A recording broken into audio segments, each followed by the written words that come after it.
Complex number.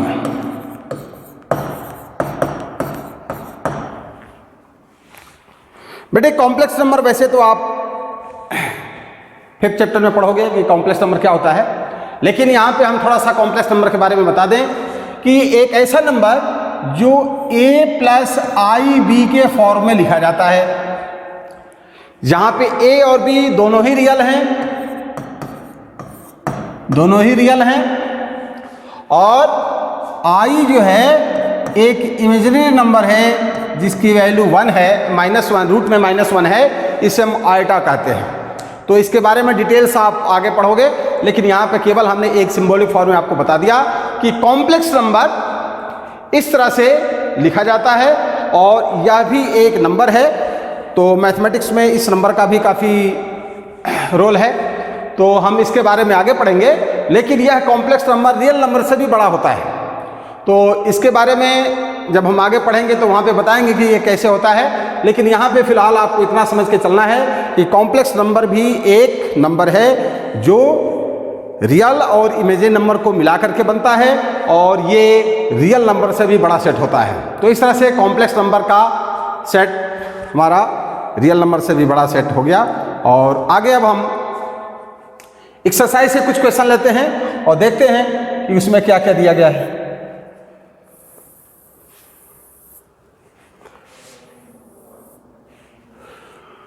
तो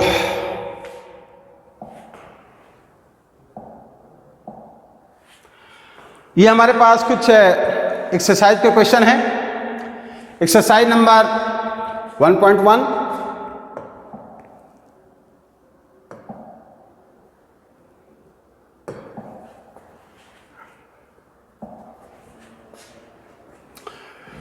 exercise number 1.1 में दे रहा है कि which of the following are set, justify your answer. इसमें कुछ एक तरह से कहा जाए कि सेट दिए गए हैं और ये पूछा गया है कि क्या ये सेट हैं, अगर हैं तो क्यों हैं। तो बेटे देखो यहाँ पे पहला क्वेश्चन दे रहा है the collection of all month of a year beginning with the letter J. J से स्टार्ट होने वाले कौन कौन से महीने हैं, उनका जो कलेक्शन है क्या वो सेट है? बिल्कुल है, क्योंकि ये वेल डिफाइन है।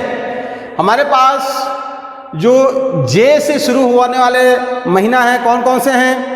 जनवरी है, जून है और जुलाई है।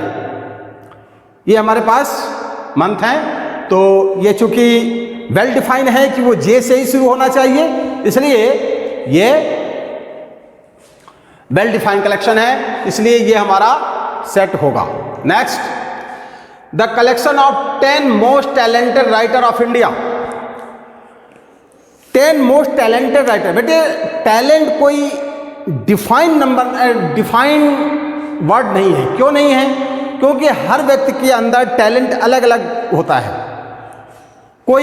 किसी का टैलेंट पढ़ाई में होता है, किसी का टैलेंट खेल में होता है, किसी का टैलेंट संगीत में होता है। तो अलग अलग टैलेंट है, और टैलेंट को आप ये डिफाइन नहीं कर पाओगे कि इस क्षेत्र में या इस एरिया में जो टैलेंट है वही सबसे अच्छा टैलेंट है। तो टैलेंटेड वर्ड जो है वेल डिफाइन नहीं है, इसलिए हम इसको सेट में नहीं रखेंगे। The collection of 10 most talented writer of India, ये हमारा टैलेंट में नहीं आएगा, क्योंकि राइटर के अंदर टैलेंट अलग अलग तरीके का होगा। हर आदमी के टैलेंट देखने का नज़रिया अलग अलग होता है। जैसे मान लीजिए कि कोई, अगर ये राइटर की बात कर रहे हैं तो किसी को नॉवेल में बहुत अच्छा इंटरेस्ट आता है तो वो तो नॉवेल की बात करेगा, किसी को पोएट्री में बहुत मज़ा आता है तो पोएट्री की बात करेगा।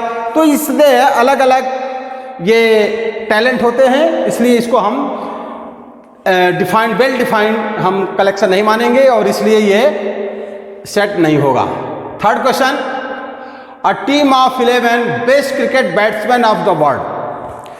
Best cricket batsman. बेटे बैट्समैन भी बेस्ट वेल डिफाइन नहीं है। क्यों नहीं है? देखिए वेल डिफाइन, अब यहाँ पे आप किसको कहोगे? मान लीजिए कि एक बैट्समैन होता है जो सुबह से आता है शाम तक पिच पे बना रहता है और रन नहीं बनाता, लेकिन आउट नहीं होता है, वह भी उसका एक टैलेंट है। इसी तरह से बहुत से ऐसे होते हैं क्रिकेटर जो आते हैं फटाफट 150 रन बनाए चले गए, लेकिन वो पिच पे बहुत कम समय तक रहे, ऐसे में उनका अलग टैलेंट हो गया। कुछ ऐसे होते हैं जो कि केवल 6 मारते हैं, कुछ ऐसे हैं जो 4 बहुत अधिक मारते हैं। तो इसमें आपके लिए, हर व्यक्ति के लिए अलग अलग कह पाना कि यही सही वेल डिफाइंड या अच्छा बैट्समैन है, मुश्किल है। तो ये वेल डिफाइंड जो बैट्समैन की बात कर रहा है कि जो बैट्समैन है वो टैलेंटेड है, वो ठीक नहीं है और ये वेल डिफाइंड नहीं है, इसलिए इसको हम सेट में नहीं रखते हैं। The collection of all boys in your class, आपके क्लास के जो बच्चे हैं वो वेल डिफाइंड है। क्यों? क्योंकि उस क्लास में जो बच्चे होंगे केवल आपके ही क्लास की बात करेंगे, इस सेट में जो बच्चे रहेंगे केवल आपके क्लास के होंगे, इसलिए यह वेल डिफाइंड है। इसमें किसी दूसरे क्लास के बच्चे नहीं रखे जाएंगे, इसलिए यह वेल डिफाइंड वर्ड है और ये हमारा सेट होगा। Next, the collection of all natural number less than 100, यह भी वेल डिफाइंड है क्योंकि नेचुरल नंबर हम जानते हैं शुरू कहाँ से होता है, 1 से। तो कह रहा है कि 100 से कम नेचुरल नंबर, यानी जो हम नेचुरल नंबर लेंगे वो 1 से शुरू करेंगे और 99 तक जाएंगे, ऑब्वियस है, इसलिए यह वेल डिफाइंड है। Next, the collection of all novels written by writer Munshi Premchand, Munshi Premchand के द्वारा लिखे गए सारे नॉवेल्स, ये वेल डिफाइंड है क्योंकि हम केवल उन नॉवेल्स के बारे में बात करेंगे जो मुंशी प्रेमचंद ने लिखा होगा। इसके अलावा जो दूसरे नॉवेल्स होंगे हम उनकी बात नहीं करेंगे, इसलिए हमारा जो कलेक्शन होगा वो वेल डिफाइंड होगा। क्यों? क्योंकि उसमें केवल मुंशी प्रेमचंद की ही किताबें रखी जाएंगी, केवल उन्हीं के नॉवेल्स रखे जाएंगे, इसलिए यह वेल डिफाइंड है। The collection of all even integers, यह भी वेल डिफाइंड है क्योंकि हमारे पास जो सेट बनेगा उसमें सारे इवन नंबर ही होंगे, इवन के अलावा उसमें कोई दूसरा नंबर नहीं होगा, इसलिए यह भी वेल डिफाइंड है। Next, the collection of all questions in this chapter, इस चैप्टर में जितने क्वेश्चन हैं उनका कलेक्शन, यह भी वेल डिफाइंड है क्योंकि हम इस कलेक्शन में केवल उन क्वेश्चन को रखेंगे जो इस चैप्टर से ही रिलेटेड होंगे, अदर चैप्टर से रिलेटेड नहीं होंगे, इसलिए यह भी वेल डिफाइंड है। Next, a collection of most dangerous animal of the world, हर व्यक्ति के लिए डेंजर जो है अलग अलग होता है। आपने देखा होगा कि कोई शेर से लड़ जाता है, कोई हाथी के ऊपर बैठ करके घूमता है, कोई चूहे से भी डर जाता है। तो इसलिए हर व्यक्ति के लिए डेंजर जो है अलग अलग होता है। किसी के लिए चूहा खतरनाक है, लेकिन किसी के लिए शेर भी खतरनाक नहीं है, किसी के लिए हाथी भी खतरनाक नहीं है। तो ऐसे वर्ड या ऐसे जो लोग हैं जिनके लिए डेंजर वर्ड ही अलग अलग है, तो हम इसे वेल डिफाइन नहीं कहेंगे और ये कलेक्शन वेल डिफाइन नहीं होगा, इसलिए यह भी सेट नहीं होगा। Next, let A equals to, ये हमारे पास एक सेट दिया गया है और insert the appropriate symbol this. बेटे अब हम आते हैं कि जो हमारा सेट होता है उस सेट के एलिमेंट्स को हम रिप्रेजेंट कैसे करते हैं। तो मान लीजिए हमारे पास कोई सेट ए है, A equals to A E I O U, ये हमने शुरू में ही ये एग्जाम्पल लिया था। और ये क्या है? या set of vowels of English alphabet है। इसमें जो हमने वर्ड लेटर लिखे हैं वो इंग्लिश के वॉवेल्स हैं। तो अगर इनको हमें दिखाना हो कि ये इस सेट का मेंबर है, कैसे दिखाएंगे? बेटे यहाँ पे इसको ऐसे लिखा जाएगा, ए ऐसे।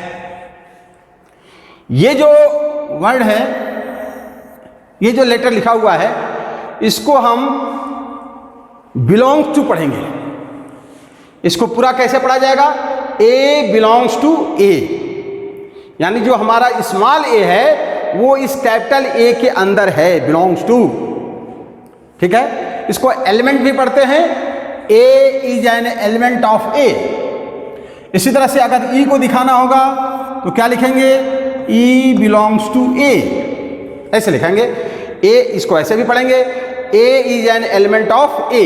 इसी तरह से आई के लिए I belongs to A, O belongs to A. U belongs to A। ये बिलोंग्स टू पढ़ा जाता है या इसको एलिमेंट ऑफ भी पढ़ते हैं। तो ये सारे के सारे जो हमारे लेटर हैं वो A में बिलोंग करते हैं, इसलिए इसको बिलोंग्स का सिंबल है ये, इसको बिलोंग्स टू पढ़ते हैं, एलिमेंट ऑफ भी पढ़ते हैं। तो अगर मान लीजिए कि कोई ऐसा लेटर हम लें जो A में नहीं है तो उसको कैसे दिखाएंगे। जैसे B है, क्या B A में है? अगर B A में होता तो ऐसा लिखा जाता, B A में नहीं है इसलिए इसको कट कर देंगे और इसको क्या पढ़ेंगे? B does not belongs to A, B A में नहीं है, इसलिए ये B, इसको ऐसे भी पढ़ सकते हैं, B is not an element of A, और वैसे भी पढ़ेंगे कि B is not belongs to, B does not belongs to A। तो इस तरह से जब बिलोंग नहीं करेगा तो ये सिंबल लगाना होगा और बिलोंग करेगा तो ये वाले सिंबल लगाने होंगे। तो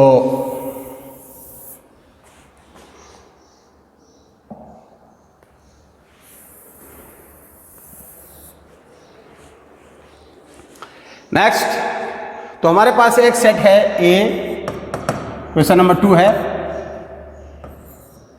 इसमें एलिमेंट्स लिखे गए हैं कौन कौन? 1 2 3 4 5 6, 1 2 3 4 5 एंड 6, ये हमारे पास 6 एलिमेंट है। Insert the appropriate symbol this and this, यानी इस तरह के सिंबल हमें यूज करने हैं, इसको और इसको। इन द ब्लैंक स्पेस, यहाँ पे ब्लैंक स्पेस दिए गए हैं और आपको बताना है कि इसमें क्या होगा। तो देखिए 5 और A के बीच में क्या होगा? 5 और A, क्या 5 इस A का मेंबर है? तो यहाँ पे हम बिलोंग करा देंगे ऐसे, ये वाला रखेंगे। सेकेंड, 8 और A के बीच में क्या आएगा? कहीं 8 इसमें दिख रहा है? नहीं दिख रहा है, इसलिए A जो है बिलोंग नहीं करेगा, ऐसा लिखेंगे। फिर 0A, क्या इसमें कहीं 0 दिख रहा है? नहीं है, इसलिए डज नॉट बिलोंग्स टू हो जाएगा। नेक्स्ट, 4 और A के बीच में क्या है? बिलोंग्स टू है। नेक्स्ट, 2 और A के बीच में क्या है? बिलोंग्स टू है। और 10 और A के बीच में क्या है? डज नॉट बिलोंग्स टू है। ठीक, इस तरह से आप बिलोंग्स टू और डज नॉट बिलोंग्स टू का सिंबल यूज कर सकते हैं।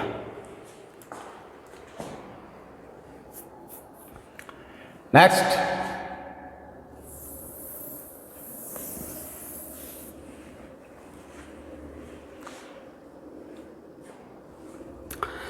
हाँ बेटे, अब यहां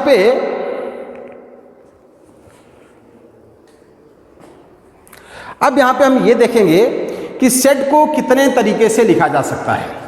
बेटे, सेट को लिखने के 2 तरीके हैं। एक है roster form,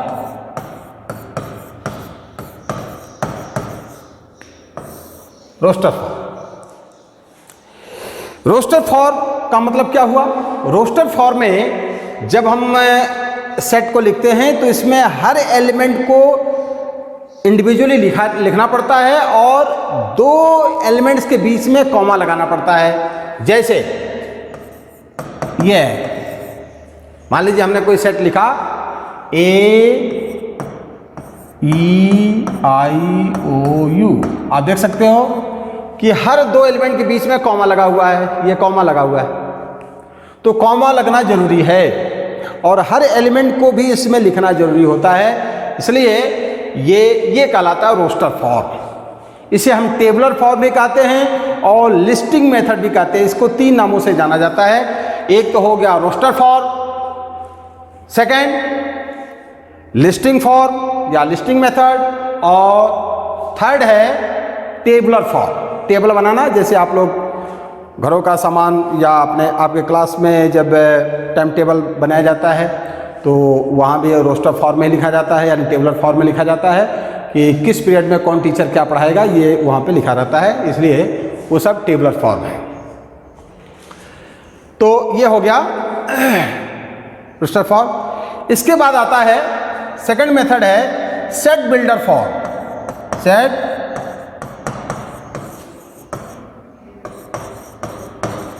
builder form. Set builder form में क्या होता है कि इसमें हमें बहुत बड़े सेट को छोटे में लिखने का ये तरीका है। क्यों? क्योंकि अगर बहुत बड़ा सेट है तो उसको रोस्टर फॉर्म में लिखना बड़ा मुश्किल है, सारे नाम लिखना बहुत मुश्किल है। इसलिए हम इसको एक सिंबल के फॉर्म में लिखते हैं, छोटा रूप देते हैं। वो क्या कहलाता है? ऐसे लिखेंगे। यही से अगर मान लीजिए इसी सेट को हमें लिखना है, ये रोस्टर फॉर्म में लिखा हुआ है, इसको अगर हम सेट बिल्डर फॉर्म में लिखना चाहें तो कैसे लिखेंगे? इसको लिखेंगे A equal to last x such that x is a vowel of English alphabet।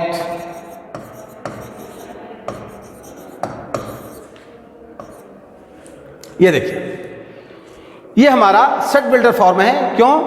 x, इसको हमने एक सिंबल के फॉर्म में लिखा है, x such that x is a vowel of English alphabet. ये कोई भी नंबर हम इसमें लिख सकते हैं। x की जगह a भी हो सकता है, e हो सकता है, i हो सकता है, u हो सकता है और o हो सकता है। नेक्स्ट अगले एपिसोड में